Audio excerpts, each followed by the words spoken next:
김진의 돌직구쇼에 오신 여러분 반갑습니다. 김진입니다. 전 오늘도 이곳 광화문 청계 광장에 나와 있습니다. 정부의 백신 도입에 차질이 생겼습니다. 과연 대통령이 얘기했던 11월에 집단 면역 형성이 가능한 것인가에 강한 의문이 제기되고 있는데, 그 가운데 이재명 경기지사가 경기도만 독자적으로 백신을 도입해서 접종하겠다라고 밝혀서 이슈가 되고 있습니다. 야권에서는 현 정부보다 경기도가 더 낫느냐라고 현 정부를 비판하고 있습니다. 잠시 후에 이야기 나눠보겠습니다. 저는 비가 오나 눈이 오나 매일 아침 이곳에서 여러분을 기다리겠습니다. 김지의 돌직구쇼 지금 라이브로 시작합니다. 잠깐만요.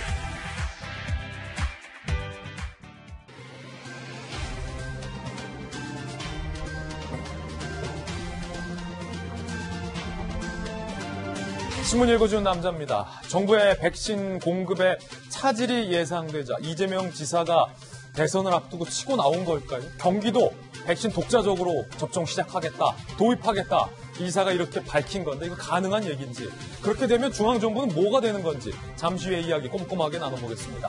오늘 조간신문 함께 하시죠. 동아일보부터 볼 텐데요. 동아일보가 바로 현 정부의 이 백신 공급 계획 차질이 생겼다, 집중적으로 보도하고 있습니다. 바로 이겁니다. 없던 개념까지 정부가 급조했다. 오늘 동아일보가 매우 거세게 비판하고 있습니다. 여기서 없던 개념이 왜 나오냐라는 거죠. 정부가 이렇게 말했습니다. 고령층이 백신을 다 맞으면 1단계 집단 면역이 완성된다. 갑자기 없던 단계가 등장했습니다. 집단 면역이면 집단 면역이지 1단계 집단 면역은 도대체 뭡니까?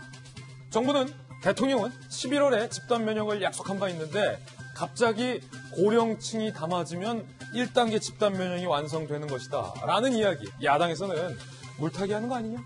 라고 비판하고 있습니다. 갑자기 정부가 밝혔던 1단계 집단 면역의 정체가 뭘까요? 마음속에 단계가 있었던 걸까요? 아니면 없던 단계가 생긴 걸까요? 잠시 후에 이야기 나눠보겠습니다. 다음 신문입니다. 이번엔 한겨레 신문입니다. 자, 이번 선거 결과 여론조사 물었습니다. 민주당이 못해서가 61%, 국민의힘이 잘해서가 7% 나왔습니다. 그러니까 한 문장으로 요약하면 야당이 잘해서 이긴 거 아니다라는 거죠. 잠시 후에 이야기 나눠보겠습니다. 여당이 참패한 최다 이유는 역시 부동산이 꼽혔습니다. 다음 신문입니다. 이번엔 중앙일보입니다. 광복회가 김원웅 회장의 멱살을 잡은 독립유공자 후손을 징계하겠다라고 밝혀서 논란입니다. 김원웅 회장의 그간 행적에 대한 논란은 외면한 채 광복 회장의 멱살을 잡았다는 이유로 독립유공자 후손을 징계하겠다라는 광복회, 여러분들은 어떻게 보고 계십니까? 뜨거운 논란, 잠시 후에 집중적으로 이야기 나눠보겠습니다. 지금까지 신문 읽어주는 남자였습니다.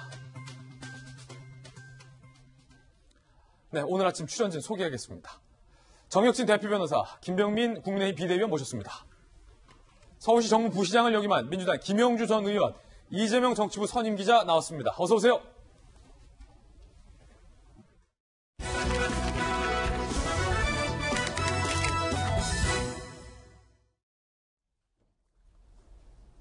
여러 가지 변수로 정부의 백신 공급에 차질이 빚어지자 없던 개념이 급조됐다. 동아일보는 이렇게 비판했습니다. 과연 11월에는 우리 대한민국 국민들이 집단 면역을 달성해서 마스크도 벗고 경제도 활성화되고 우리 아이들과 함께 좋은 공기 쐴 수 있는 걸까요? 이 문제, 오늘 저희 김진의 돌직구쇼에서 첫 뉴스로 집중적으로 보도해드리겠습니다. 뉴스 주제부터 함께 보시죠. 1단계 집단 면역이라는 신개념, 이거 어떻게 된 일일까요? 백신 공급에 우려가 예상되자 정부가 갑자기 1단계 집단 면역이라는 새로운 개념을 꺼내 들었습니다. 이거 언제부터 이런 개념이 생겼던 건지 잠시 후에 체크해 보겠습니다. 그런데 이 와중에, 그리고 대선을 앞둔 이 시점에 이재명 경기도지사가 정부 못 기다리겠다, 경기도가 독자적으로 백신 도입을 시작하겠다라고 밝혀서 오늘 이슈가 되고 있습니다. 이 지사의 이야기부터 듣고서 이야기 이어가겠습니다. 새로운 다른 나라들이 개발 또 접종하고 있는 백신을 우리 경기도라도 독자적으로 좀 도입해서 접종할 수 있을지를 지금 실무적인 검토를 하고 있고, 가능하면 중앙정부에 건의해서라도 추가의 백신을 확보하도록 노력해 보겠다는 말씀을 드립니다. 자, 이 지사의 승부수다라는 얘기도 나오고 있고요. 과연 이게 가능할 것이냐라는 우려의 평가도 상반된 평가가 동시에 나오고 있습니다. 분명한 건 정부와 무관하게 경기도가 독자적으로 백신을 도입해서 접종할 것을 검토 중이다라고 이 지사가 분명하게 밝혔다라는 겁니다. 자, 그러자 야당의 유승민 전 의원은 이렇게 현 정부를 비판했습니다. 광역단체가 중앙정부 도움 없이 독자적으로 백신을 도입할 수 있다면 도대체 문정부는 그동안 무엇을 했으며 왜 존재하냐? 왜 존재하냐? 이 정권의 무능과 무지가 국민의 생명과 민생을 위험에 빠뜨렸다라고 비판을 했습니다. 그간 야당에서는 현 정부가 백신 도입 초기에 실패를 했고 지금도 정부가 백신을 제대로 공급하지 못하고 있다며 현 정부의 무능함에 대해서 비판을 해왔습니다. 야당의 주장입니다. 자, 그 가운데 이재명 지사가 독자적으로 치고 나온 겁니다. 일단 이거 굉장히 지금 뜨거운 오늘의 뉴스인데 이재명 기자, 제가 특별히 이재명 기자에게 취재를 부탁했는데 과연 경기도가 독자적으로 들어올 것을 검토하고 있는 백신이 어떤 백신입니까? 화이나 얀센, 모더나, 아스트라제네카. 정부가 지금 계약은 했지만 들어오지 못하고 있는 건데 정부도 못하고 있는 걸 이 지사가 하겠다? 이거 어떤 백신입니까? 제가 오전에 좀 이 지사 쪽에 좀 물어봤었는데 네. 아직 구체적인 실무적인 협상이 진행되거나 이런 단계는 아니다라는 식의 얘기를 들었습니다. 그러니까 지금 조금 전에 이재명 지사도 이렇게 표현을 했죠. 그러니까 독자적으로 백신을 접종할 수 있는지 실무적으로 검토하고 있다. 그러니까 아직까지 실질적으로 지금 우리나라가 5개의 백신을 들여오게 돼 있죠. 그런 백신 제약사들과 실무적으로 어떤 협의가 이루어지고 있다. 이렇게 지금 진행된 상태까지는 아닌 것 같습니다. 다만 만약에 이재명 지사가 경기도 차원에서 독자적으로 백신을 들여오는 것을 실질적으로 진행한다면 아마도 지금 정부에서 들여오려고 하는 백신 5가지 화이자나 모더나나 아스트라제네카나 얀센이나 노바백스 말고 아마 러시아나 중국 쪽의 백신을 검토하고 있는 게 아니냐 이런 말도 나오고 있고 사실 일부에서는 지금 유럽이나 미국 같은 경우는 화이자 모더나 백신이 굉장히 많이 확보되어 있는 상황이죠. 어떻게 보면 저희가 조금 뒤에 다룰 수도 있겠지만 미국 같은 경우는 지금 약국뿐이 아니라 슈퍼마켓에서도 백신 접종을 맞을 수 있을 정도로 굉장히 백신 양이 풍부한 상태인데 그런 쪽에 오히려 백신을 추가로 구입하는 방안을 정기도 독자로 추진하려는 구상도 있는 것 같은데 조금 전에 유승민 전 의원 얘기한 것처럼 만약에 이재명 지사가 경기도 차원에서 추가적으로 백신 도입을 해온다면 성공한다면 사실 문재인 정부 입장에서는 굉장히 난감하게 되겠죠. 그렇다면 정말로 정부 차원에서 문재인 대통령이 여러 차례 범정부 차원에서 모든 역량을 동원해서 백신 수급에 문제가 없도록 하라는 지시를 여러 차례 했는데 정부 차원에서 못하는 것을 경기도가 했다. 이러면 굉장히 글쎄요 문재인 정부 차원에서 이제 난감한 상황이 될 수 있기 때문에 아마 방역당국 차원에서 좀 협의가 같이 진행돼야 되지 않을까 이런 생각은 듭니다. 자, 그럼 이 시점에서 현 정부가 15일 기준, 어제 오늘 기준으로 한국에 들여오는데 성공한 백신은 어떻게 되는지 한국에 들여온 백신 현황 함께 보시죠. 사실 이 현황 보면 좀 답답합니다. 정부도 좀 답답할 것 같아요. 근데 이걸 지켜보는 국민들의 마음이 더 답답하겠지요. 자, 보실까요? 아스트라제네카 정부가 들어오겠다는 거에 계약 물량의 7.9%밖에 아직 들어오지 못했습니다. 그런데 아스트라제네카 혈전 부작용 논란 때문에 지금 30대 미만 접종에서 제외가 됐죠. 그리고 고령층을 접종 안 하겠다고 했다가 또 하겠다고 했다가 혼란이 일고 있는 백신 그마저 7.9%밖에 못 들여오고 있는 상황. 파이자가 1,300만 계약했다고는 하지만 현재 5.8%만. 그런데 화이자 공급이 굉장히 불안합니다. 5월까지 미국에 10% 확대 공급하겠다라고 화이자가 밝혀서 대한민국이 우선순위에서 밀리는 거 아니냐. 아직 5.8%밖에 못 들어왔는데. 자, 그리고 코백스 퍼실리티 2.7%밖에 안 됐는데 국가 배분 상황에 따라서 현재 유동적입니다. 얀센 0%, 모더나 0%, 노바백스 0%인데 이 중에 얀센은 미국 접종이 중단됐습니다. 혈전 부작용 때문에.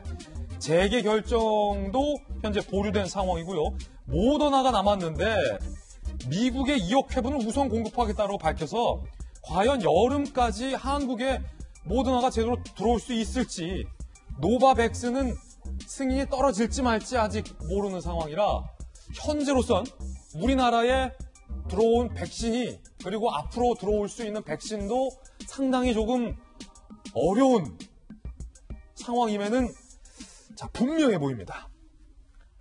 김병민 비대위원님. 예.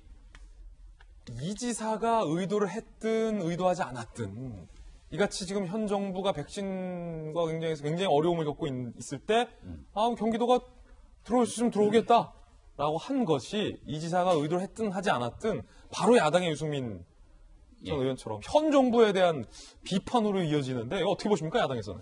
시기적으로 매우 공교로운 시기라고 저는 생각합니다. 오늘자가 아마 많은 언론에 보도된 것처럼 정세균 총리가 사의를 표명한다라고 하는 날이죠. 지금까지 백신에 관련된 모든 일들에 대해서 아마도 대한민국 국정을 총괄하는 문재인 대통령도 있지만 정세균 총리의 책임이 적지가 않습니다. 그동안 국회에서 많은 야당 의원들이 이 백신 수급 제대로 되고 있는가 숱하게 물었을 때 정세균 총리 잘 진행되고 있다고 얘기한 바 있었고 올 초에도 마찬가지로 이런 백신 수급에 문제가 없다는 얘기들을 끊임없이 쏟아낸 바가 있었습니다.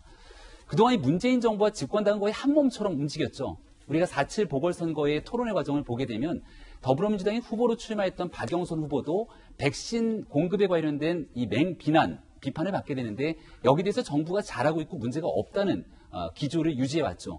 하지만 이 모든 일들이 현실로 다 드러나게 되고 사실상 코로나19에 대한 위기 문제를 다른 나라와 비교해봤을 때 대한민국이 경제적으로 그리고 이 건강상의 문제를 이겨내기 쉽지 않은 형국에 다다랐을 때 더불어민주당의 문재인 정부와 다른 길을 걷지 않고서는 결국 한 몸처럼 엮일 수밖에 없다는 판단을 이재명 지사가 하지 않았는가라는 생각이 들기 어렵습니다. 이거 치고 나온 거다. 선 그러니까 긋은 거다. 이재명 지사는 야당과 마찬가지로 문재인 정부의 백신 공급 대책이 미진했기 때문에 지방자치단체장으로서 본인이 할 수밖에 없는 상황으로 문재인 정부와 다른 결을 보여주게 될 것이고. 자, 이거 야당 견해죠? 예, 야당이 바라보고 있는 시점입니다. 그리고 여기에 대해서는 누구보다 오늘부터 대권 행보에 본격적으로 나서겠다는 정세균 총리 행보가 있기 때문에 여기 대립각을 세우는 모습이 아닌가 싶은데요.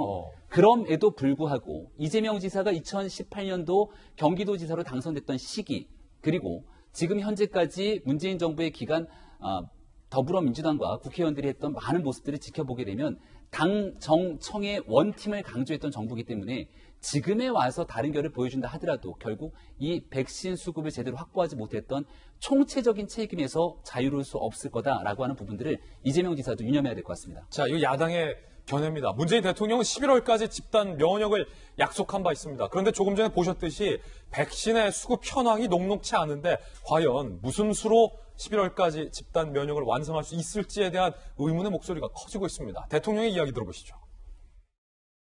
상반기 1200만 명 접종, 11월 집단 면역의 목표를 달성하는 것은 물론 더 나아가 그 목표를 더 빠르게 달성하기 위해 총력을 다할 것입니다.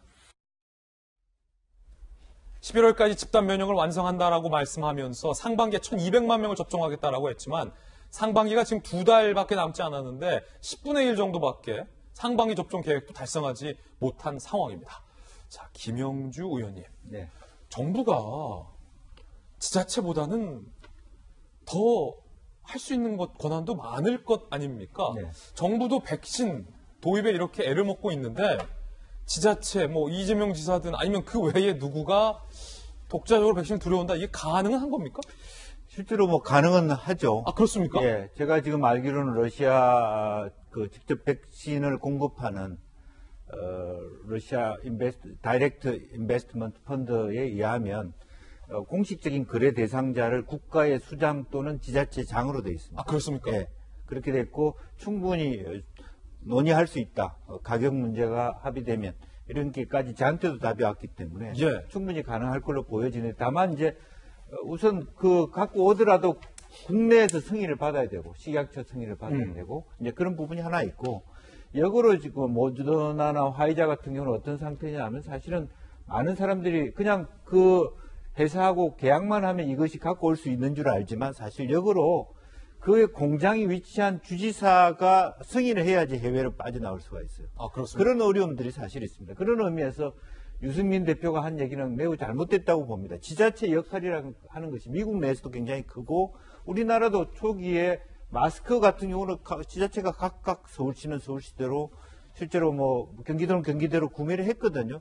이것도 똑같은 상태라고 보여집니다. 다만 이제 여기서 나오는 문제는 그러면 돈 있는 돈을 가지고 만들 수 있는데 말하자면 백신 자체의 디바이드가 양극화가 있을 수 있다는 측면을 어떻게 할 것이냐. 이제 그런 의미에서 예를 들어서 제가 제안하기로는 서울시나 경기도가 실제적으로 도입을 해서 지역에 있는 의료기관, 병원연합회 해서 유료로 맞출 수 있는 기회를 주겠다. 급하게 필요한 사람, 맞고자 하는 사람을 정부가 주는 브랜드로 하되 보조적인 그런 것은 정부하고 마찰을 하지 않은 상태에서도 충분히 가능한 대안일 수 있지 않느냐. 그리고 실제로 저는 그런 의미에서 우리 방송에서 다룬 바 있습니다만은 캐나다가 매우 지혜로웠다고 생각합니다.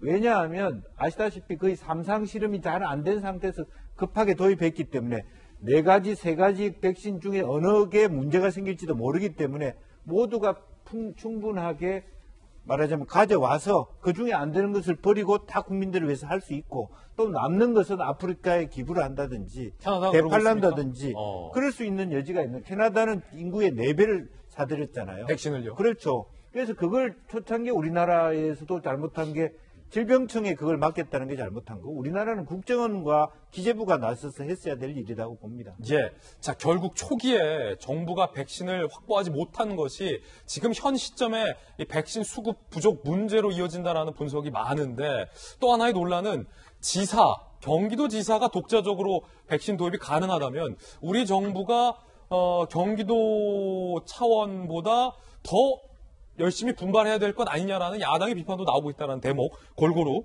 짚어봤습니다. 자, 정부가 새로운 개념을 꺼내들었습니다. 집단 면역이면 집단 면역이지 1단계 집단 면역이라는 신개념을 꺼내들었습니다. 이유가 뭘까요? 들어보시죠. 우리나라의 경우 1차로 65세 이상, 2차로 기저질환자에 대한 접종을 통해서 방어력이 확보가 된다면 그 순간이 바로 1단계로 국내의 집단 면역이 완성되는 시기이고 피해를 최소화시킨다는 목표가 실현되는 때입니다. 자, 정혁진 변호사님. 네. 지금까지 대통령의 말씀에서 11월까지 집단 면역. 그 집단 면역이라는 것은 그 말 뜻 그대로 집단이 어느 정도 면역력을 가지고 있어서 이 집단 전체가 코로나를 이겨낼 수 있는 상황을 보건학적으로도 의미할 것 같은데 지금 방금 정부가 얘기한 걸 들어보면 고령층이 접종을 다 맞으면 일단은 1단계 집단 면역이다. 없던 개념인데 이거 어떻게 받아들여야 됩니까? 전 더 불안해지죠. 왜냐하면 집단 면역이라고 하는 것은 코로나 프리한 상태, 코로나로부터 자유로운 상태가 되는 것을 집단 면역이라고 우리는 생각을 하고 며칠 전에 방송에서도 다루었지만 사실 영국 같은 데에서 사람들이 자유롭게 이제 그 펍 같은 데서 술도 마시고 그 다음에 이제 프리미어리거나 메이저리거나 그런데 가가지고 볼 수 있는 그런 상태인데 1단계 집단 면역이라고 하는 상태에서 과연 우리나라가 진짜로 프로야구장 가가지고 맥주 마실 수 있는 그런 상태가 될 것이냐, 그걸 정부가 허용할 수 있을 것이냐, 그거 아니잖아요. 그런데 예.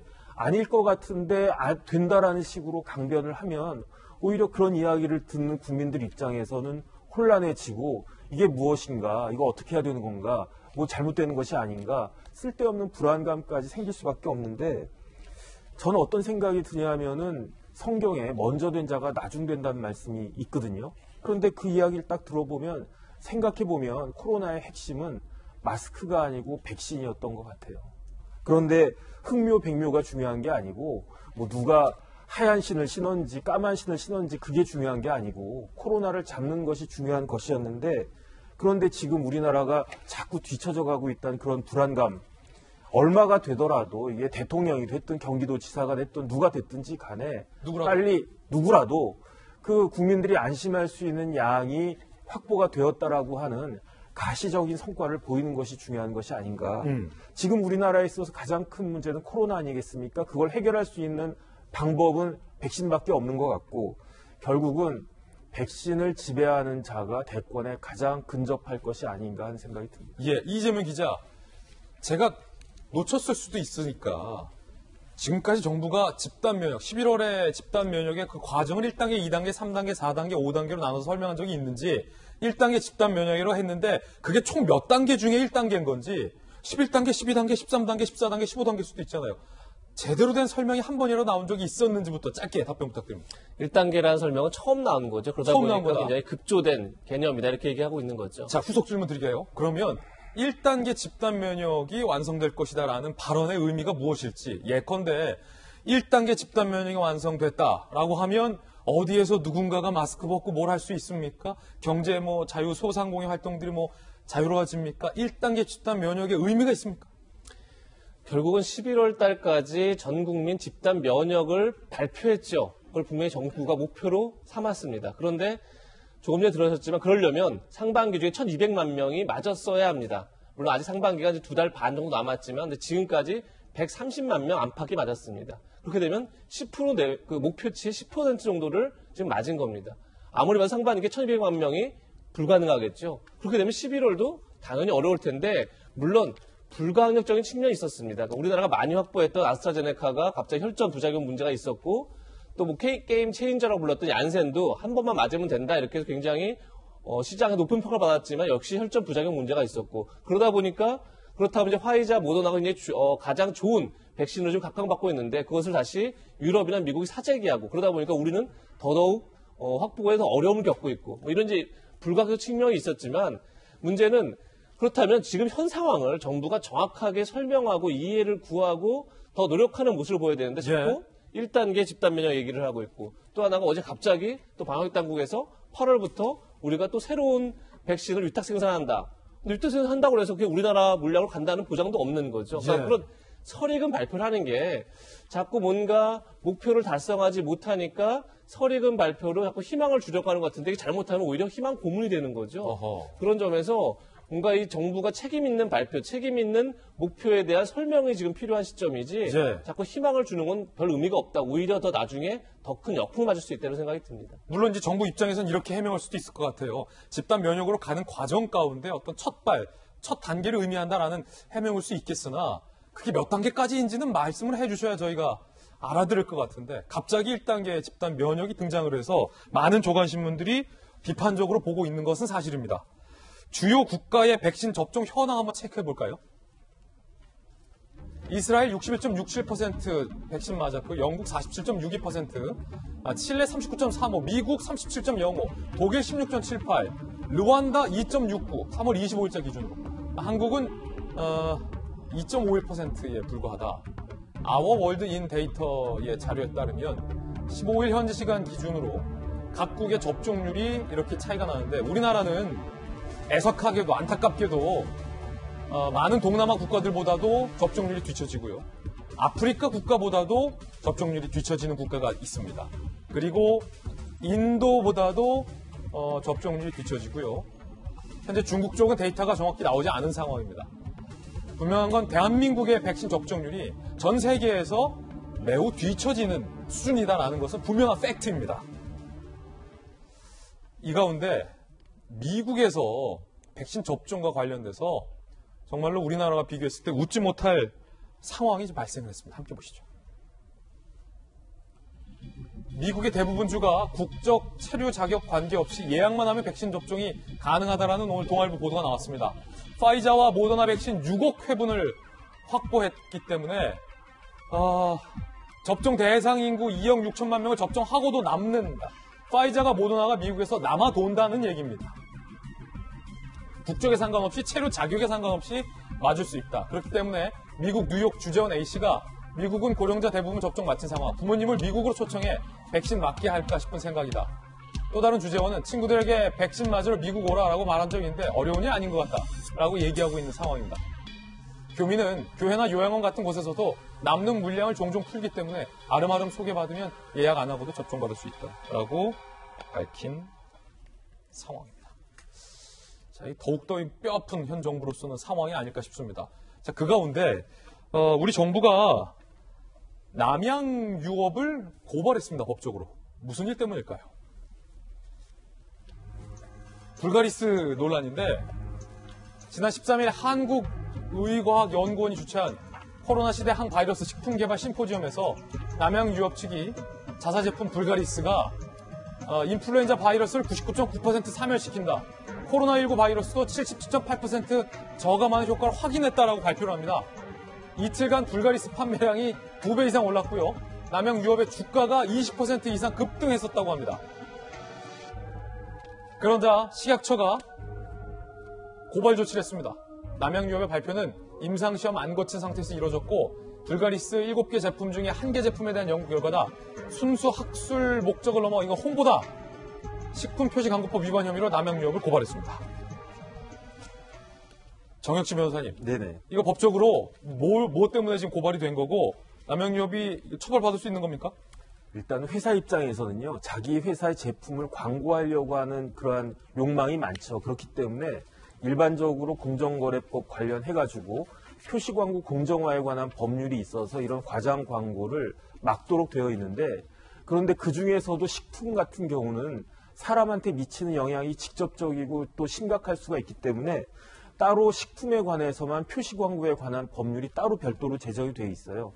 그래서 제가 그 규정을 찾아봤더니 질병의 예방이나 치료에 효능이 있는 것으로 인식할 우려가 있는 그런 표시나 광고, 그러니까 광고를 갖다 했는데 요즘 같은 때 코로나에 도움이 된다라고 그러면은 안 먹던 뭐 요구르트까지 사서 먹지 않겠습니까?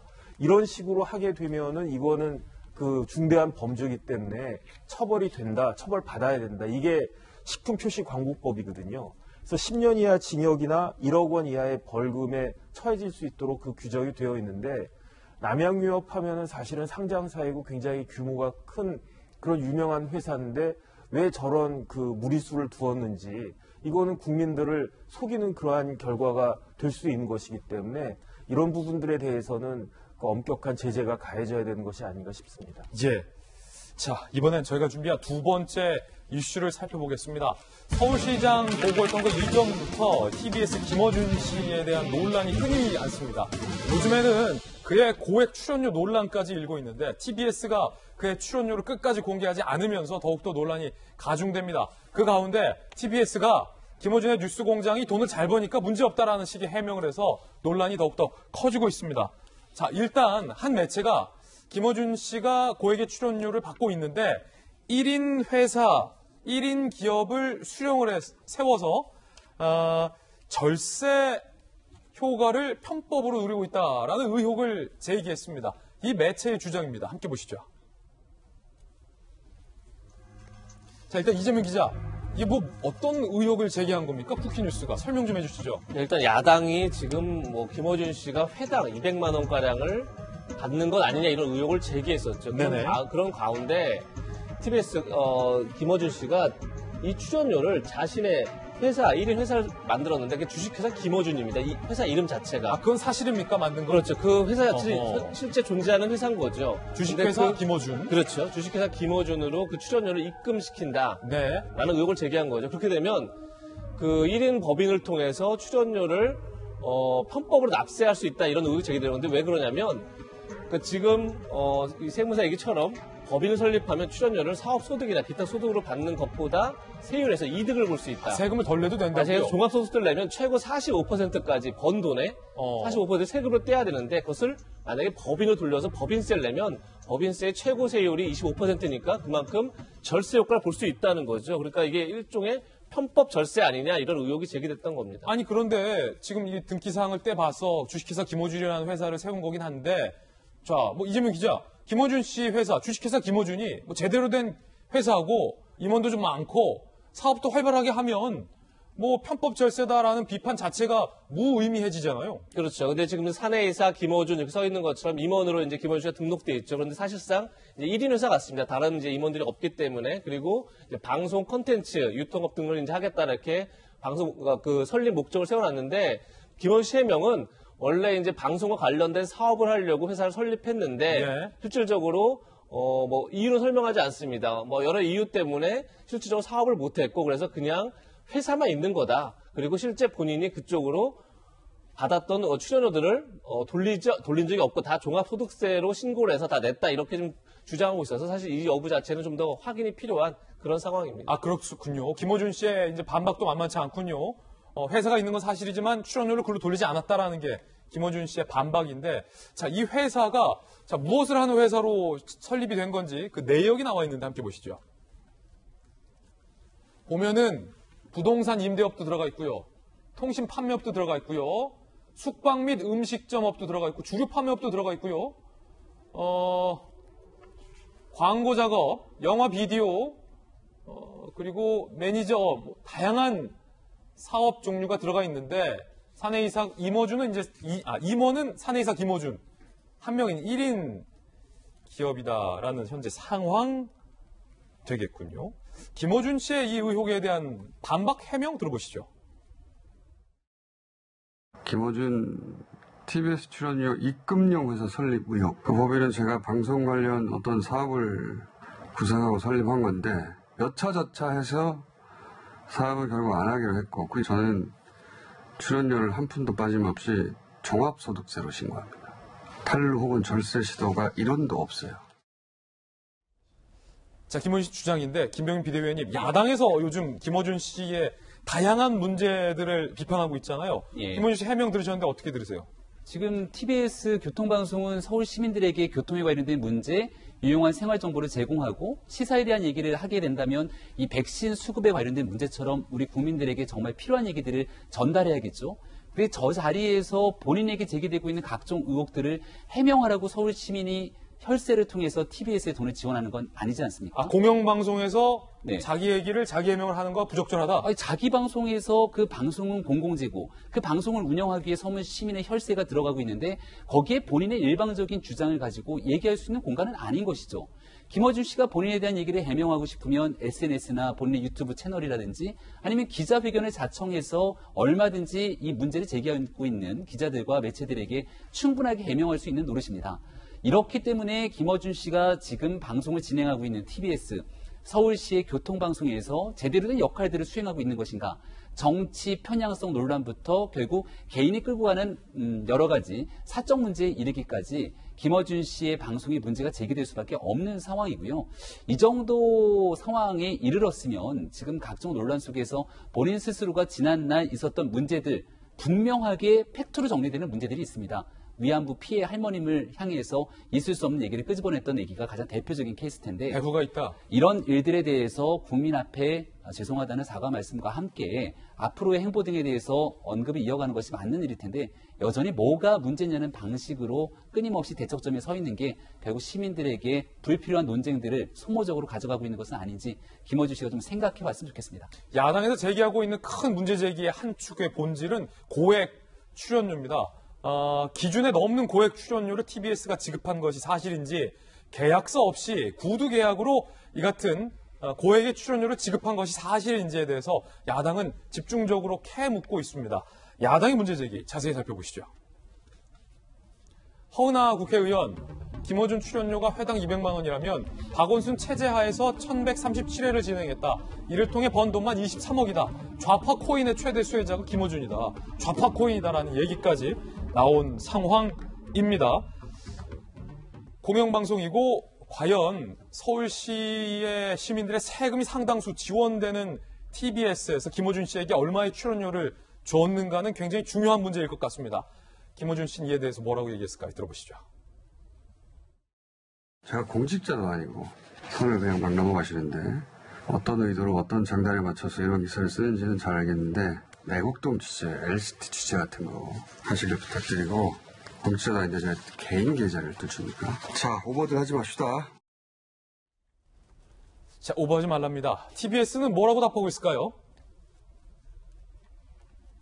TBS 뉴스공장이 연간 70억 원 가까운 수익을 낸다. 그 점 고려하면 김어준의 출연료는 총 수익의 10%에도 못 미친다. 김어준의 출연료가 연간 7억이라는 얘기입니까? 제작비 10% 미만이다라고 논란이 제기되자 TBS가 수정을 합니다. 그러면서 김어준 씨의 출연료가 얼마인지 끝까지 밝히지는 않고 있는 상황인데 이재명 기자, TBS의 논리는 뉴스공장이 막대한 수익을 벌기 때문에 김어준 씨에게 얼마를 줘든 상관없다라는 논리가 타당합니까? 글쎄요, 지금 어쨌든 TBS의 이제 반박은 그거죠. 어쨌든 뉴스공장을 통해서 막대한 수익을 보고 그 중에 제작비로 들어가는 게 10%가 안 된다. 그 제작비 내에 또 이제 김어준 씨 출연료가 또 있다 이런 건데 출연료는 정확히 밝히지 않고 있는 건데 글쎄 뭐 개인의 출연료, 개인이 동의하지 않아서 밝힐 수 없다. 제가 지난번에 저는 거기까지 동의할 수 있을 것 같습니다.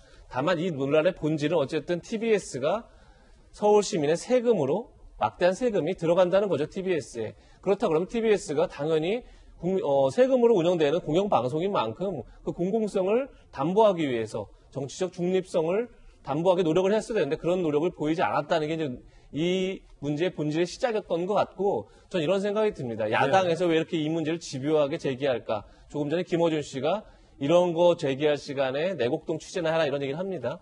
물론 이제 그것도 저널리즘 관점에서 중요할 수 있죠. 근데 중요한 건 만약에 김어준 씨가 그러니까 야당의 의혹 제기에 제가 볼 때는 어떤 그 본질을 보면 이런 거라는 거죠.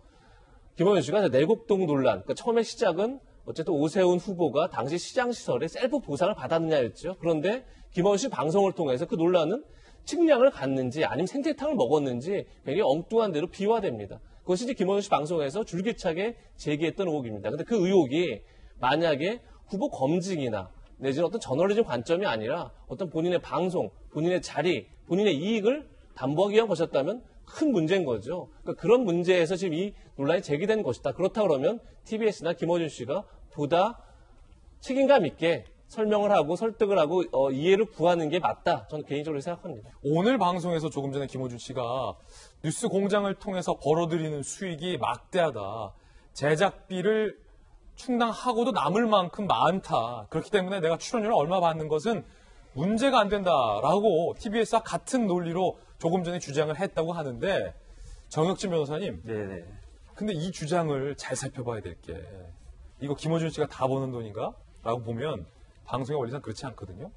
TBS도 지금 명확히 설명을 해야 되는 게 그 시간에 다른 프로가 했을 때 수익이 얼마나 냈을지 그리고 나서 뉴스 공장에 들어갔을 때 수익이 얼마나 냈을지 그 차이를 얘기해야지 뉴스 공장에 벌어들이는 수익이다라고 보기에도 무리수가 있다는 거죠. 그리고 뉴스 공장이 그렇게 많이 번다 하더라도 그게 김어준 씨가 TBS에 벌어다 주는 돈인지 뉴스 공장에 김병민을 안 치면 얼마를 벌지도 알 수 없는 상황 아닙니까? 저는 그 전제 자체가 잘못됐다고 생각을 해요. 예.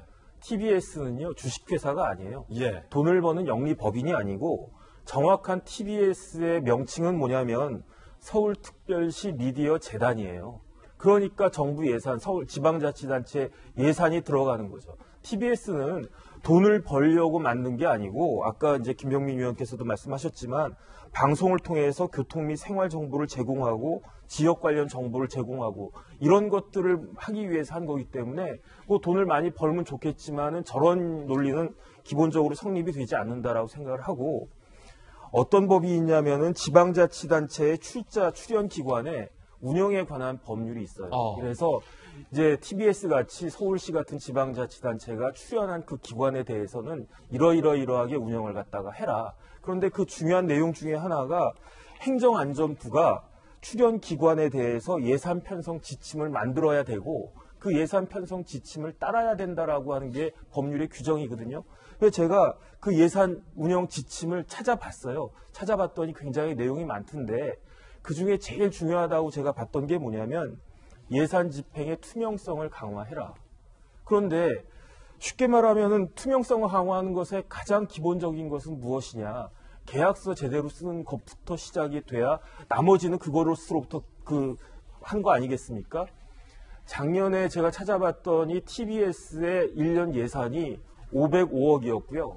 그 중에 388억이 이제 서울시가 보조를 갖다 해준 것인데, 지원을 해준 것인데, 만약에 이제 허은하 의원이 주장하는 것처럼 김어준 씨가 한 번에 200만 원, 일주일에 5번 하면은 일주일에 1000만 원, 그다음 1년에 한 5억 정도 되는 그런 돈을 받았다라고 한다면, 아니 도대체 어떤 기관이 전체 예산의 1%가 되는 돈을 집행을 하면서 계약서 한 장 없이 그걸 집행할 수 있겠다는 말이겠습니까?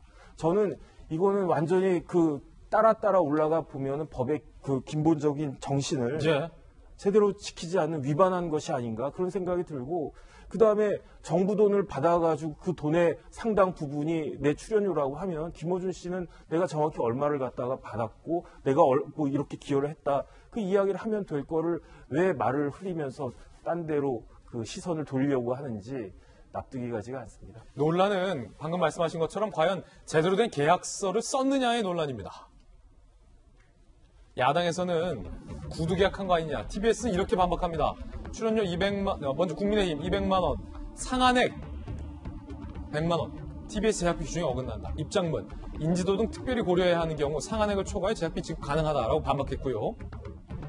서면 계약 없이 구두 계약으로 지급하는 건 탈법이다. 그러자 방송계의 오랜 관행이다라고 TBS가 해명을 합니다. 자, 오랜 관행이다. TBS가 이렇게 해명함에 따라서 KBS와 EBS까지 논란이 번집니다. KBS, EBS는 윤한홍 국민의힘 의원실에 따르면 계약서를 작성한다. KBS 고용보호법 등 가이드라인에 따라서 라디오 외부 진행자와 계약을 진행한다. 구두 계약 사례 없다. EBS 라디오 외부 진행자 출연자는 문체부 양식에 따라 계약 체결한다. 자, 그럼 TBS만의 관행인 것인지가 논란이 되고 있습니다. 김형주 의원님. 네. 계약서 문제 어떻게 보십니까?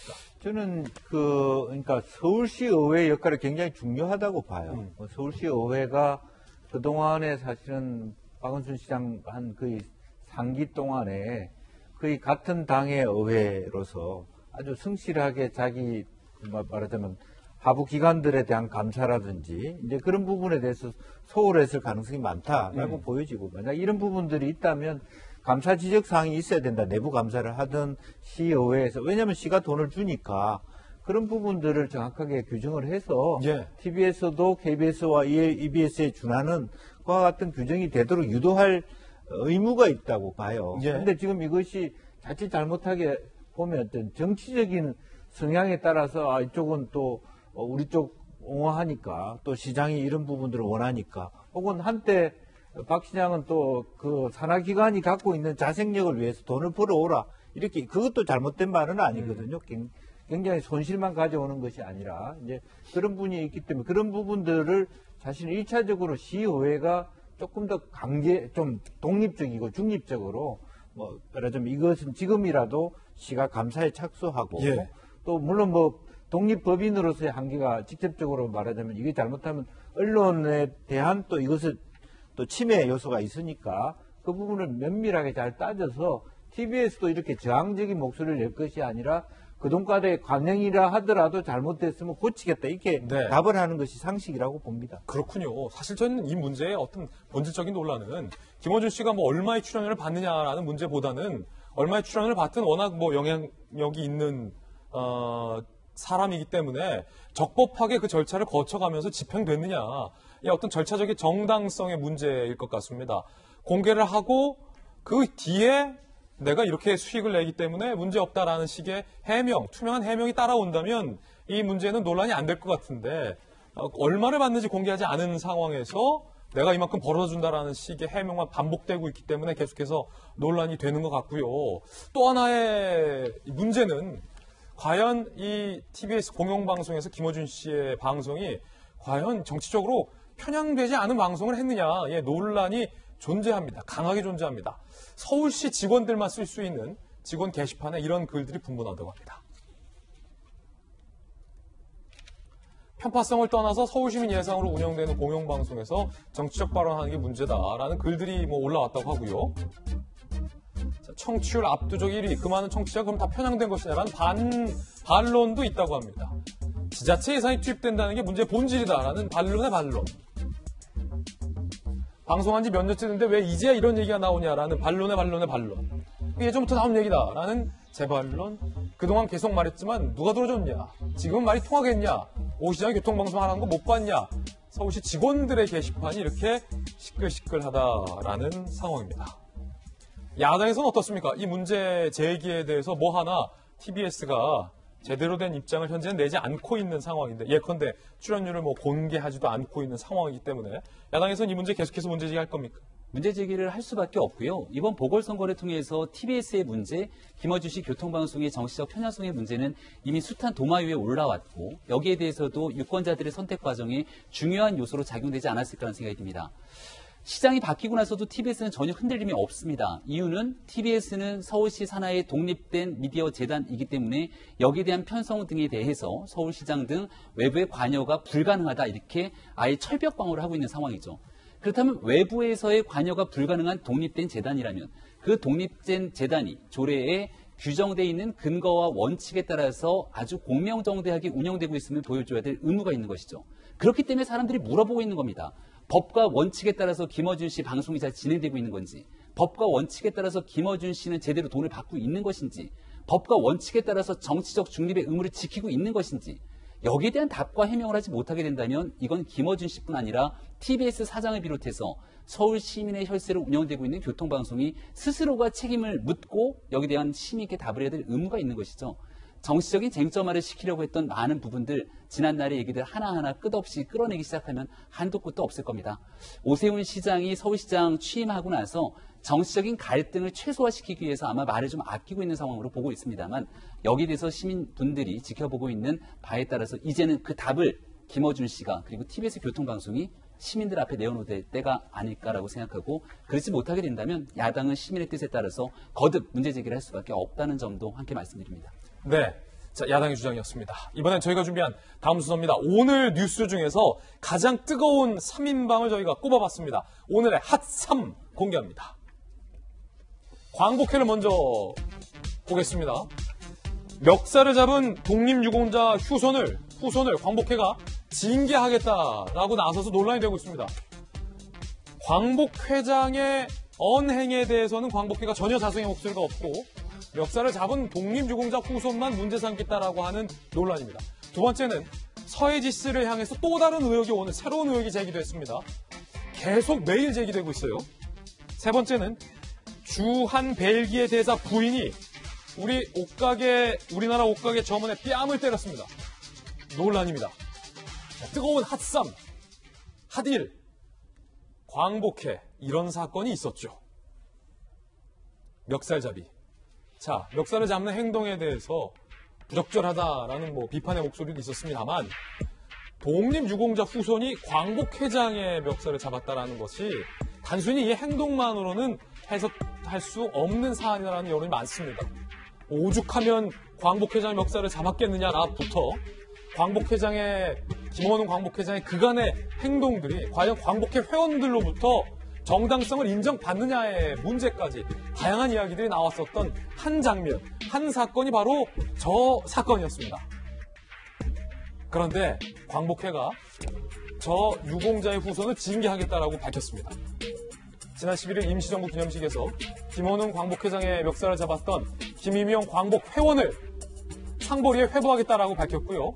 김임용 광복회원은 임시정부의 의장 김붕준 선생의 손자이고 일가족 7명이 모두 다 독립운동가의 가문입니다. 이유, 광복회 회장과 광복회의 명예를 실추시켰다라며 독립유공자 회원을 징계하겠다라고 광복회가 밝힌 겁니다.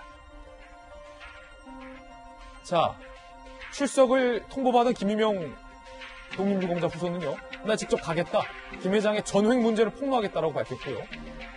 광복회 대의원, 조선의용대 비서장 등을 지낸 권준 장군의 손자 권영혁 선생님이요, 많은 회원들이 격노하고 있다.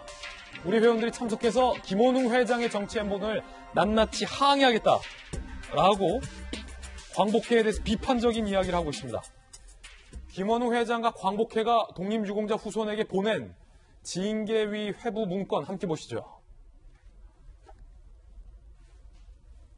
출석 통지서, 대상은 김임용 선생에게 되어 있고요.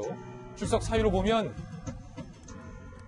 김원웅 광복회장의 멱살을 잡는 등 광복회장 및 광복회와 광복회원의 명예를 실추시켰다라며 징계를 하겠다라며 출석을 통보하는 징계 출석서까지 볼 수 있었습니다. 김영주 의원님. 네. 자, 이 문제 뜨거운 논란인데 어떻게 보십니까? 저는 사실은 이제 광복회 이 문제가 사실은 해방 공간에서 좌우 갈등의 재판으로 가서는 안 된다. 그 해방 공간의 좌우 공간의 갈등이 결국에는 분단을 초래했고 사실 이념적 대결 상태. 아직도 저렇게 광복회 내에서 좌파 우파 내부적으로 우리나라가 갖고 있는 지리적 요건에 의해서 사실 입장이 다를 수도 있고 사상의 차이가 있을 수 있습니다만은 제일 큰 문제는 오히려 광복회장이 이런 것을 아울러서 여러 가지 입장의 차이를 조율하는 역할을 해야 되는데 굉장히 강하게 정치 색깔을 낸 것이 사실이고 거기에 대해서 항의하는 부분에 대해서 그걸 좀 포용하고 수용하지 못하고 저렇게 상벌위원회를 통해서 갈등을 극화시키는 이런 부분들은 매우 적절하지 않다고 생각을 합니다. 지금이라도 조금 더 광복회장이 강복회장의 명예실추나 강복회의 명예실추 얘기를 하기 전에 강복회 전체가 후손들에게 말하자면 모범이 될 만한 좀 더 다양한 의견들을 조화롭게 다스려 가는 그런 모범이 되기를 바라고, 그런 의미에서 이 문제를 무슨 상벌위원회를 통해서 힘 있는 회장 측근들이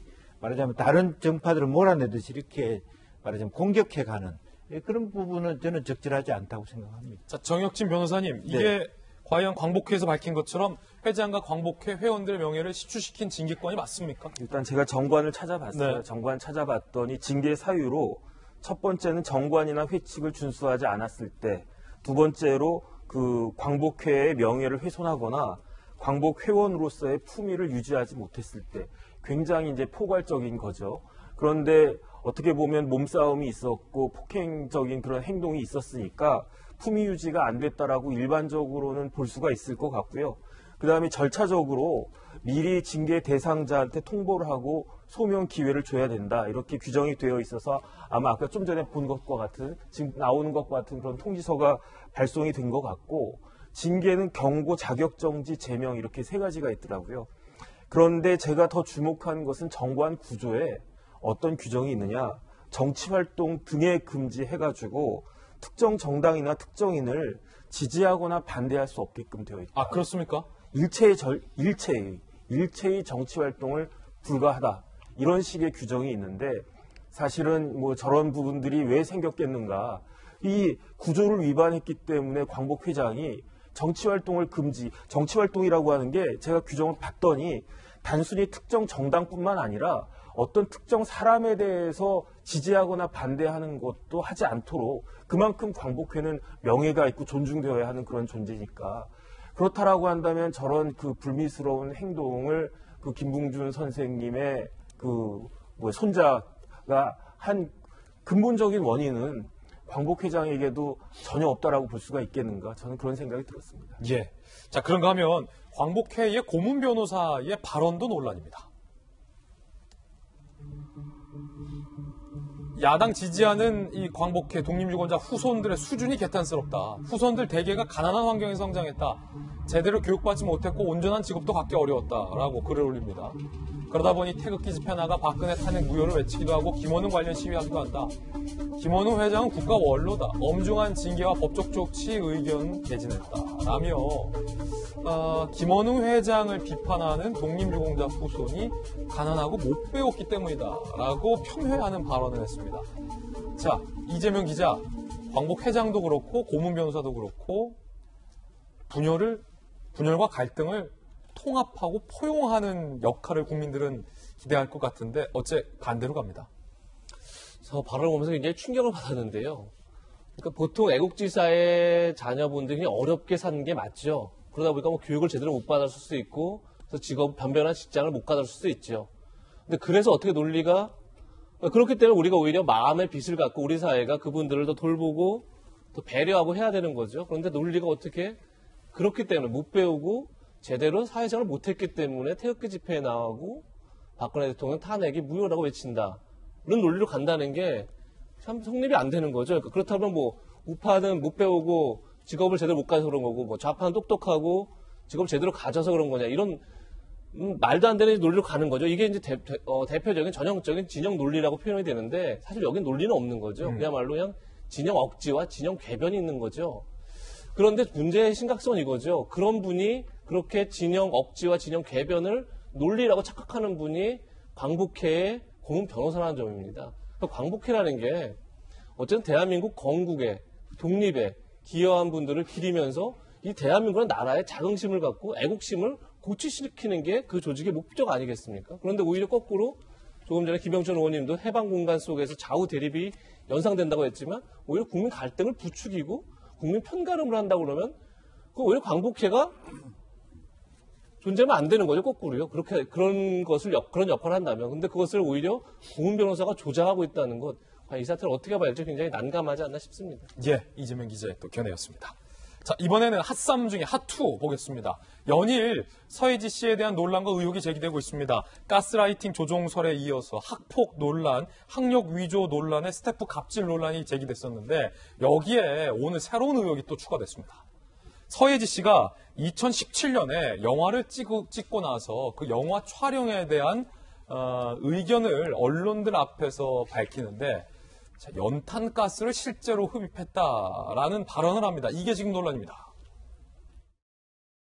저는 사실 정말 연탄을 어떤 CG나 바람이나 이런 걸로 해주실 줄 알았는데 굉장히 진지하게 진짜 연탄을 마시면 안 되냐는 말에 이 영화는 정말 배우가 육체든 마음이든 정신이든 모든 쏟아부어야 되는구나 라고 생각을 해서요. 큰 결심을 하고 정말 정원이가 되고서 차에 탔습니다. 정말 흐뭇하게 컷을 안 해주셔서 아까 저는 보면서도 내내 불안했어요. 제가 죽을까 봐. 네, 다행히 살려주셔가지고요. 그러니까 육체적인 뭐든 잘 찍었습니다. 실제 감독이 연탄가스를 마시게 했다라는 충격적인 발언이었습니다. 이 서예지 씨의 당시 발언 때문에 당시 영화 감독이 곤욕을 치르기도 했습니다. 감독님이 진짜 연탄가스 마시면 안 되겠냐 해서 실제 연탄 피운 차에 들어갔다. 흐뭇하게 보면서 컷을 안 했다. 죽는 줄 알았다. 2017년에 출연했던 영화 다른 길이 있다의 언론 시사회에서 방금 들으신 발언을 한 건데 이후 해당 영화 감독에게 인권유린 갑의 횡포란 비난이 속출합니다. 영화 보이콧 등으로 막대한 피해가 발생하기도 했었는데 최근 한 유튜버가 연예기자 출신 한 유튜버가 당시 스태프들의 폭로를 공개합니다. 들어보시죠. 명품 배우를 죽일 뻔했다. 감독이 왕이냐? 갑질하지 마라. 라는 댓글이 이어졌는데요. 결국 감독이 공식 사과를 합니다. 이 일로 인해서 엄청나게 스트레스를 받은 감독은 주변 지인들에게 정말 너무나도 괴롭다라고 사실이 아닌데 일단 먼저 아무도 없는 차 안에서 이 장면을 찍는 데는 채 1분도 안 걸렸다고 하는데 이후에도 차 문을 완전히 열어서 30분 넘게 환기를 했다고 합니다. 이후에 서예지 씨가 차 안으로 들어가 2차 촬영에는 특수효과팀이 연탄 밑부분에 특수 장치를 해서 인체에 무해한 연기를 발생시켰다고 합니다. 종합을 하자면 서예지 씨는 연탄의 연기를 한 차례도 흡입한 적이 없는 겁니다. 이재명 기자, 이 논란 의혹은 어떤 겁니까?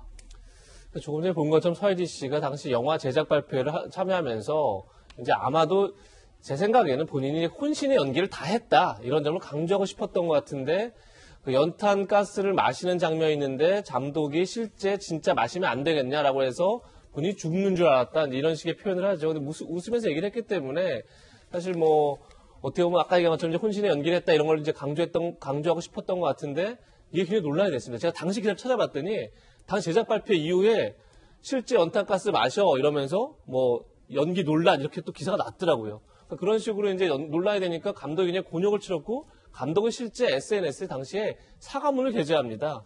자신의 표현이 뭐 적절치 못했다, 뭐 이런 식의 이제 사과문을 게재하는데, 근데 그러고 나서 지금 조금 전에 이제 유튜버 얘기는 전혀, 연탄가스, 처음에 연탄에 불을 붙일 때 말고는, 그리고 그러고 나서도 환기를 했었고, 그 다음에 연기는 다 이제 특수효과를 낸 거지, 실제 연탄가스가 아니다라는 주장인 거죠.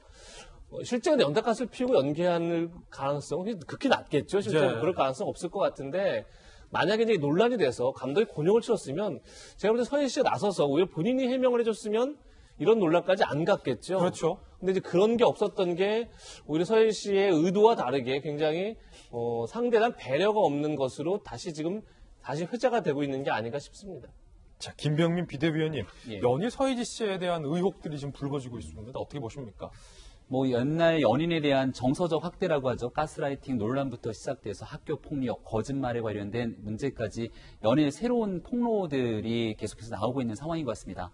과거에 있었던 일들 속에서 뭔가 좀 시간이 지나고 지금 서예지 씨가 있었던 많은 일들이 문제가 있는 것처럼 드러나게 되면 과거에 나도 이제 그런 일들이 있었다라고 하는 새로운 진실, 공방, 증언들이 쏟아지게 되는데 여기에 대해서 분명하게 잘못된 일들에 대해서 문제를 짚고 넘어가야겠죠. 하지만 사실 공방들이 같이 좀 지나치게 가게 됐을 경우에는 이 무턱대고 모든 것들이 사실이 아닌 것도 진실로 몰아갈 수 있는 상태가 될 수 있기 때문에 좀 조심스러운 접근이 필요하지 않을까라는 생각도 들고요. 지금 뭐 광고 같은 경우에도 서예지 씨가 갖고 있었던 좋은 과거의 이미지 때문에 이렇게 광고를 하고 있다가 지금 여러 가지 타격을 입게 되는 등 많은 피해들이 속출하고 있는 상황인 것 같습니다. 배우로서 국민들에게 사랑을 받는 공인이기 때문에 말과 행동 그리고 여러 가지 특히 우리가 갑주로 비춰질 수 있는 부분들에 대해서는 아주 조심스러운 내용들이 필요함에도 불구하고 지금 드러나고 있는 많은 문제들이 서희지 씨에게는 국민들이 바라보기에 도덕적으로 납득하기 어려운 애들이 계속 쏟아지고 있는 것이거든요. 본인의 분명한 문제가 있을 때 해명, 사과, 그리고 두 번 다시 이런 일이 일어나지 않도록 하는 재발 방지 효과 등이 나타나야 되는데 지금은 서혜지 씨에 대한 이름을 검색하는 순간 많은 뉴스들이 쏟아져 나오는 터라 여기에 대해서 또 이 내용들이 더 부풀려지는 것은 아닌지에 대한 걱정과 우려도 있습니다. 분명하게 이 문제가 서혜지 씨만의 문제로 끝나는 것이 아니라 지금 학교 폭력부터 거짓말, 가스라이팅 등에 대한 것들은 두 번 다시 일어나서는 안 되는 일들이기 때문에 사건의 진실을 좀 신속하게 규명하면서 연예계 전체에서도 뭔가 좀 자성의 목소리를 가지는 계기가 되면 어떨까 싶습니다. 정익진 변호사님, 그때 당시 서혜지 씨가 저렇게 인터뷰를 해버리는 바람에 감독뿐만 아니라 이 영화를 같이 찍은 스태프들도 굉장히 힘들어했다라는 폭로가 나오기도 하는데, 네네. 자, 지금 뭐 시한이 한참 시작되면 2017년 당시 상황이기 때문에 연탄가스를 정말 피우고 연기를 했는지 여부에 대해서 과연 뒤늦게 뭐 이게 입증이 될지 여부는 잘 모르겠습니다만, 이 폭로가 맞는지도 잘 모르겠습니다만, 이재명 기자 얘기했던 것처럼 실제 영화 세트장에서 연탄가스를 마시게 하면서 연기를 했다라는 사례는 있을 수 없는, 그래서도 안 되고요. 저러면 연기가 아니지 않습니까? 저러다가 진짜로 죽는 연기를 하는 거지 정말로 죽으라고 하는 건 그런 건 아니니까. 그렇기 때문에 지금 어떤 생각이 드냐면 서혜지 씨 관련해가지고 계속 언론에 보도가 나오는데 설상가상, 화불, 단행 이런 이야기들이 자꾸 생각이 나요. 설상가상? 네. 그 다음에 나쁜 것은 그냥 계속 몰아쳐 오니까 화불, 단행이란 말도 있고, 그래서 이런 것들이 서혜지 씨가 저는 다른 걸 떠나가지고 배우로서의 본분이 좀 부족한 것이 아닌가, 사실은 개인적으로 그런 생각이 들거든요. 배우라고 하는 것은 작품 활동을 위해서 최선을 다해야 되는데 오히려 그런 것이 아니고 자기의 사적인 감정을 위해서 어떤 드라마에 영향을 미치는 것이 아닌가라는 의혹을 연예인과 같이 받게 되는데, 여태까지 기존에 해왔던 여러 가지 행동들에 문제가 있었던 것이 아닌가 하는 그런 추측을 할 수밖에 없지 않나 싶습니다. 예, 자, 이 의혹에 대해서 서혜지 씨 측의 해명이 나오면 그 해명도 소개를 해드리겠습니다. 자, 핫삼 세 번째입니다. 황당한 일이 발생했는데 한국에 있는 벨기에 대사의 아내가 우리나라 옷가게 점원의 뺨을 때렸다라는 논란입니다. 함께 보시죠. 옷가게 점원 뺨 때린 벨기에 대사 부인. 지난 9일, 자, 지금 사진에 보이시는데 피터 레스쿠의 주한 벨기에 대사 부인 A씨가 용산구 한남동 한 의류 매장의 옷을 구경했다고 합니다.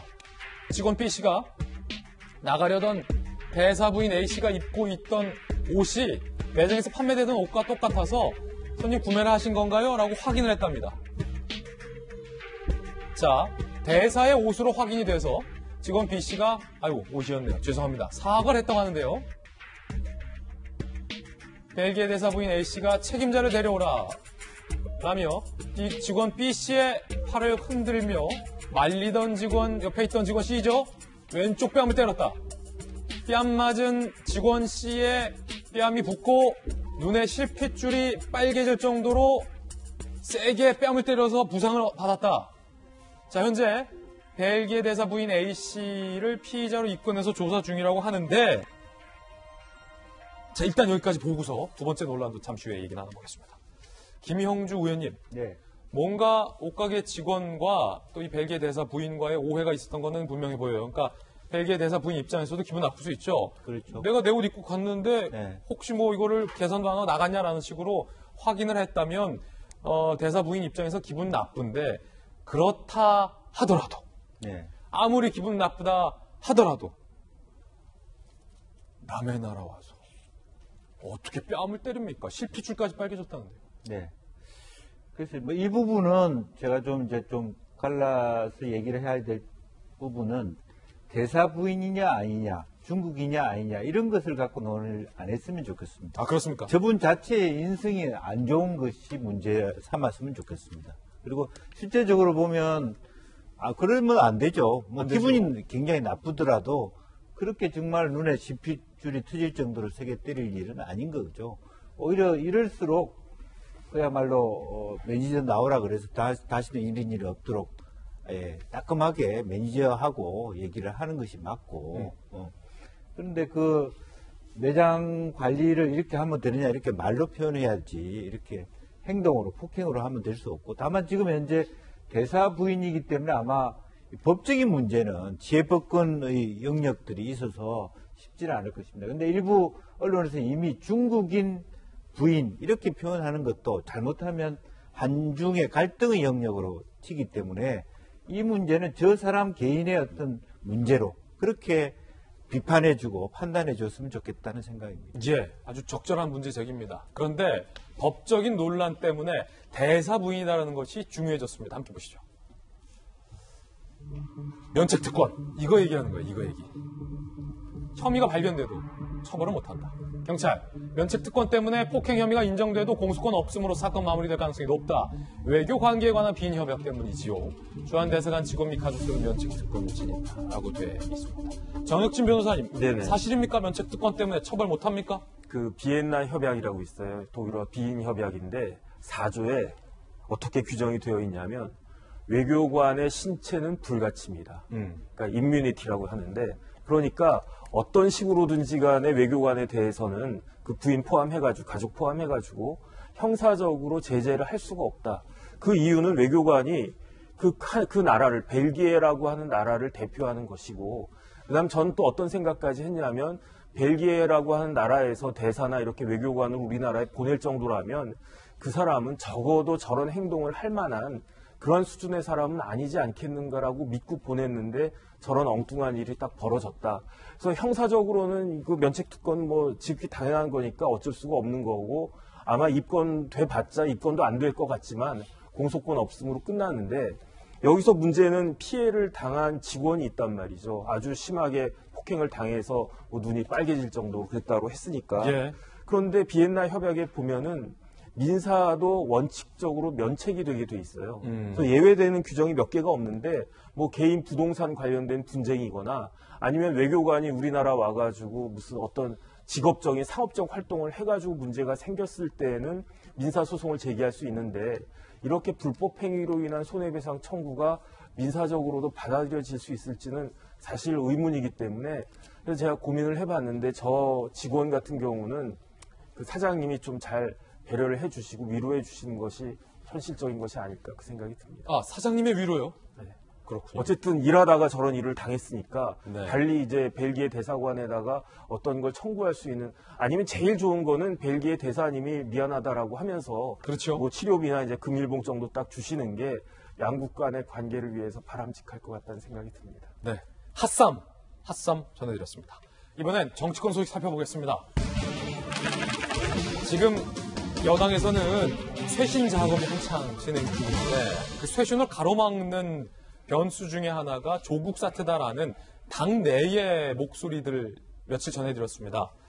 자, 그에 따라서 이 강성 당원들이 조국 사태를 비판하는 민주당 의원들을 향해서 문자 폭탄을 소위 보내고 있는데 이 문자 폭탄을 일컬어서 민심의 소리다, 당에 대한 관심과 충정이다라고 발언들이 나와서 지금 논란이 되고 있습니다. 특히 여당의 당권 후보들이 조국 사태와 문자 폭탄을 옹호하는 발언들이 나왔습니다. 자, 우원식 의원 당대표 후보인데요. 문자 폭탄과 관련해서 표현을 막는 것 자체가 모순이다라는 의견. 홍영표 후보는 민심의 소리도 듣는다라고 미화를 했습니다. 송영길 후보 같은 경우는 조국 사태는 지나간 일, 문자 폭탄 동력으로 승화해야 한다라는 표현이 나와서 논란이 되고 있습니다. 자, 홍영표 의원의 목소리 들어보시죠. 저는 그냥 그것을 어떤 민심의 소리로 듣습니다. 당신과 민심이 다르다 이런 거는 이건 잘못된 그런 판단이라고 봅니다. 왜 권리당원이라고 매월 당비를 내는 분들이 80만 명이거든요. 예. 또 우리 당원으로 분류하는 사람도 우리는 한 400만이라고 이렇게 생각하고 있습니다. 이분들도 민심 속에 있는 겁니다. 어디 섬처럼 따로 떨어져 있는 게 아니고. 자, 사실 이 문자 폭탄은 굉장히 오래된 논란입니다. 문재인 대통령도 후보 시절에 양념이라고 말한 바 있고 이낙연 전 대표는 최근에 에너지원이라고 한 바가 있습니다. 그리고 삼선의 중진 의원들은 당에 관한 충정과 관심이다라고 표현을 했고 당권 주자인 홍영표 의원은 민심이다라고 표현을 했습니다. 이재명 기자는 여러 가지 표현 중에 동의하시는 게 있습니까? 민심은 맞죠. 당심도 맞는 거고 뭐 여러 가지 당심과 민심이 교차할 수 있는데 제가 여러 차례 강조했던 거는 그 다양한 의견들이 공존할 수 있느냐 없느냐의 문제인 겁니다. 하나의 의견만이 있어야 되고 다른 의견들은 모두 틀린 의견이 돼버리느냐 그렇지 않느냐에 지금 민주당 갈림길 섰다 이런 얘기를 여러 차례 드렸죠. 다시 얘기해서 지금 이 문자 폭탄의 논란은 문자를 보낼 수 있죠. 본인의 의견을 표출할 수 있습니다. 근데 문제는 그것이 거의 디지털 테러에 가까운 수준으로 간다면 그래서 상대가 내 얘기를 하는 것에 대해서 부담감을 느낀다면 잘못된 거죠. 그것을 잘했다라고 말할 수 있는 건 민주주의를 거부하는 거죠. 잘못된 거죠. 그런 점에서 어떤 배제의 정치를 공존의 정치로 바꿔나가는 게 지금 민주당의 쇄신의 첫 번째다. 저는 그런 생각이 드는 거고 또 하나 그것도 말씀드려 있지만 그러니까 어쨌든 초선 재선들이 쇄신운동을 하겠다고 나섰습니다. 근데 제가 그러면서 2000년도 사례를 들었었죠. 2000년도에 민주당이 총선을 패배하고 그때 쇄신운동을 이끌었던 게 초재선이었던, 당시 재선이었던 천정배, 신기남, 정동영 의원들이 나섰는데 우리가 그것을 초재선의 정풍운동이라고 얘기하지만 사실 거기서 중요한 건 뭐냐면 바로 당의 주류와 청와대가 그들에게 그런 공간을 열어줬다는 겁니다. 그렇게 열어줬으니 그런 쇄신운동이 성공할 수 있었고 그래서 노무현 정부로 정권 재창출이 가능했다. 그 말씀 드렸는데 그 중요한 거는 배제를 공존으로 바꿀 것이냐 그리고 그런 쇄신운동들이 할 수 있는 룸을 당 주주가 만들어줄 것이냐 지금 논쟁을 펴야 되는 건데 지금의 문자 폭탄이 그것을 가로막고 있다. 그런 점에서 심각하다는 얘기고 그런 점에서 지금 새로운 당권을 도전하는 분들이 그 공간을 만들어줄 수 없느냐 있느냐에 논쟁을 펴야 되는데 그것이 문자 폭탄 그거 당심이다 맞다 난 그냥 민심의 소리를 생각한다 라고 넘어가면 그 문자 폭탄 용인하면 그래서 다른 의견이 나올 수 없다면 결국 저는 쇄신은 실패할 수밖에 없다 이런 생각이 듭니다. 최근에 이 문자 폭탄을 비롯해서 이 강성 당원들의 비판과 반발 때문에 반성을 했던 특히 조국에 대해서 반성을 했던 초선 의원이 반성했다고 사과하는 일까지 벌어졌었는데 많은 언론에서는 이걸 촌극이라고 표현하더니 장경태 의원이 조국 사태에 대해서 반성을 했다고 사과를 하는 일까지 벌어졌는데 당권 주자가 이걸 당심이다라고 두둔을 한다면 이 기자 말대로 과연 어떤 소신의 목소리가 나올 수 있을 건가에 대한 문제제기인 것 같아요. 야당에서는 어떻게 보세요? 저는 반대당에 속해 있는 사람이지만 이 상황을 지켜보면서 굉장히 좀 마음이 아픕니다. 여당이고 야당이고 할 것 없이 서로가 건전하게 경쟁하면서 혁신하고 변화하고 쇄신하면서 국민과 민심의 바다로 나아갈 때만이 사실 국민들이 원하는 정치 변화 발전들이 있는 건데 더불어민주당이 4월 7일 보궐선거 참패 이후에도 저렇게 당심에 기대면서 편협하게 안으로 쪼그라드는 모습을 보이게 된다면 이것이 결코 야당인 상대당에도 긍정적인 모습으로 비춰지지 않을 공산이 매우 큽니다. 우리가 지난 보궐선거 때 당내 경선을 하면서 100% 국민 여론조사 경선하게 되는 모험을 조금 하게 됩니다. 당내에서는 말들이 많았죠. 아니 권리당원들이 있고 당의 주인은 당원들인데 당원들의 표심을 배제하고 나가는 것이 말이 되는가.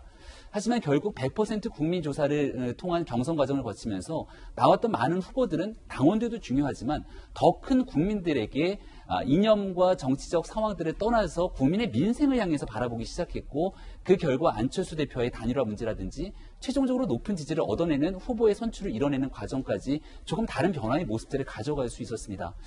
물론 전당대회이기 때문에 당원들의 표심이 중요합니다만 그럼에도 불구하고 지금 현재 이뤄지고 있는 많은 국면 속에서 국민이 극단적으로 분열되고 있는 상황을 통합하고 미래로 그려나가기 위한 좀 쇄신과 혁신의 과정들이 더불어민주당이 꼭 필요한 시점이 아닌가라는 생각이 들어서 좀 안타까운 측면이 있고요. 알겠습니다. 그럴 때일수록 국민의 힘이 이제 저희도 지도부를 선출하는 과정들이 겪게 될 텐데 더 큰 변화와 혁신을 끌고 가면서 더불어민주당과 함께 상생 혁신하는 그런 경쟁들을 해야겠다는 말씀도 함께 드립니다.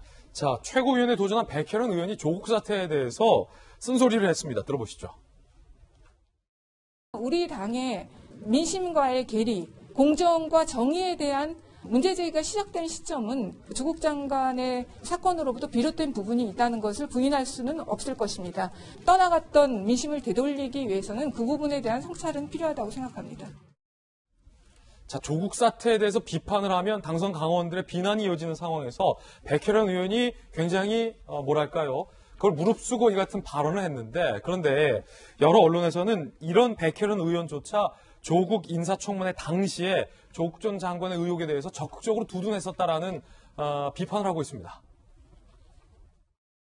그동안 후보자 가족에 대한 많은 뉴스가 생산됐습니다. 근데 그중에 또 많은 부분들은 가짜 뉴스라는 것이 밝혀졌습니다. 다른 모든 학생들과 똑같이 시험을 보고 합격을 했다는 것이 지금 팩트입니다. 고등학생들이 정식적으로 인턴십을 할 자격은 갖추지 못했기 때문에 서울대학교의 그 공식적인 기록에는 빠져 있을 수도 있다는 것입니다. 이건 조국 후보자의 딸 문제만이 아니라 전체 에서 불안될 수밖에 없는 문제가 라고 조 전 장관의 의혹에 대해서 적극적으로 이제 옹호를 했는데 김영주 의원님 최고위원 도전을 앞두고 입장이 좀 바뀌었군요.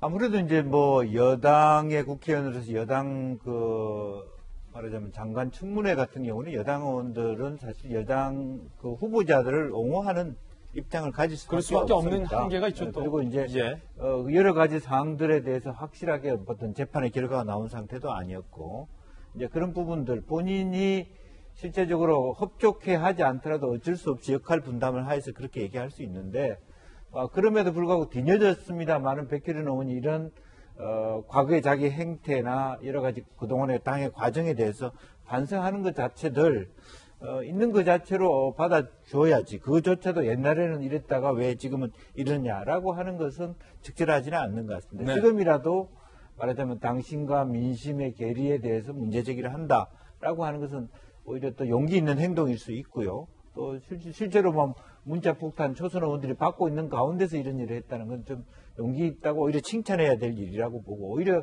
문제는 당대표 후보자들이 갖고 있는 어떤 대응 자체가 과연 저런 대응을 가지고 과연 다음 대선에서 이길 수 있는 당의 리더십일 수 있느냐 오히려 그렇게 백혜련 의원은 칭찬을 하고 실제로 보면 당대표들에 대해서 뜨뜻미지근한 저런 반응에 대해서는 다시 한번 그야말로 좀 되새겨보는 그런 계기로 삼아야 된다 그렇게 봅니다. 예, 물론 민주당의 이제 중진 6명들은 문자 폭탄에 쓴소리를 하면서 초선을 보호하겠다라는 소신 발언했다라는 것도 함께 말씀을 드리겠고요. 자, 국민의힘에 대한 뉴스도 날카로운 뉴스가 있습니다. 함께 보시죠.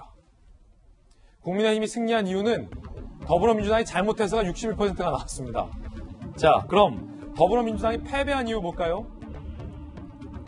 주택부동산. 결국 주택부동산 등 정책 능력의 문제 때문에 민주당이 못해서 승리를 했다. 다시 말하면 국민의힘이 잘해서 승리했다가 아니다라는 결과가 나온 건데 김병인 비대위원님 앞서서 민주당을 향해서 따끔한 비판 말씀하셨는데 지금 국민의힘이 잘해서 이긴 선거가 아니다라는 응답률이 이렇게 높은데 최근 국민의힘 내부에 보면요. 비대위원장이 나가니까 비대위원장 향해서 돌을 던지는 의원의 목소리들 당대표 후보를 두고서 중진들끼리 큰 목소리가 나기도 했었고 초선들과 중진들 간의 갈등, 비대위원과 주호영 원내대표 간의 갈등, 선거 끝나자마자 비대위원장이 나가자마자 굉장히 지금 눈살을 찌푸리게 하는 갈등들이 많이 나오고 있습니다. 이럴 때입니까? 뼈저리게 부끄럽게 생각하고 반성하고 송구스럽다는 말씀 이 자리에 빌어서 올립니다.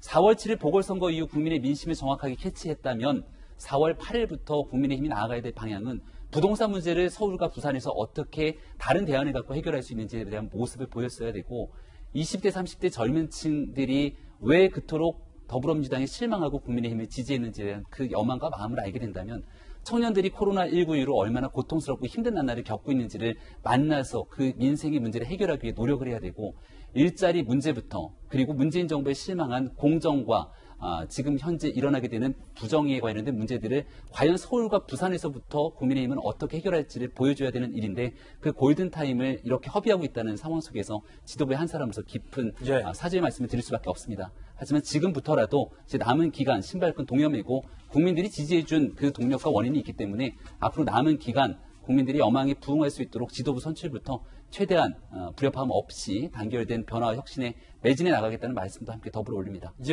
얼마 전까지 비대위원장으로서 승리를 이끌었던 김종인 전 비대위원장과 얼마 전까지 민주당이었었던 금태섭 전 민주당 의원이 조금 전에 만났다고 합니다. 영상 함께 보시죠.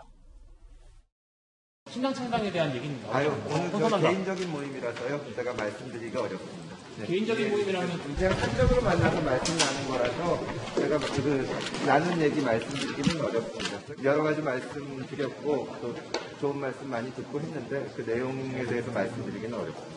혹시 윤석열 전 총장에 대한 거기까지만 하겠습니다. 자, 지금 저 자리에서 밝힐 수는 없겠죠. 그런데 어떤 얘기를 나눴는지 이게 다 취재가 가능합니다, 여러분. 취재해서 다음 주에 이야기 전해드리도록 하겠습니다. 저희들은 60초 광고 후에 돌아오겠습니다. 잠시 후에 뵙죠. 네, 오늘 저희가 준비한 순서 모두 다 전해드렸습니다. 이제 주말이군요. 벌써 좋은 주말 보내시고요. 코로나가 연일 6, 700명 나오고 있기 때문에 코로나 감염에 각별히 더욱더 그런 일 없도록 주의하시기 바라겠습니다. 건강한 주말 보내시고요. 저희들은 다음 주 월요일 아침 9시 5분에 더욱더 풍성한 소식 들고 인사드리겠습니다. 오늘 하루는 분명 어제보다 나을 겁니다. 좋은 하루 되십시오. 고맙습니다.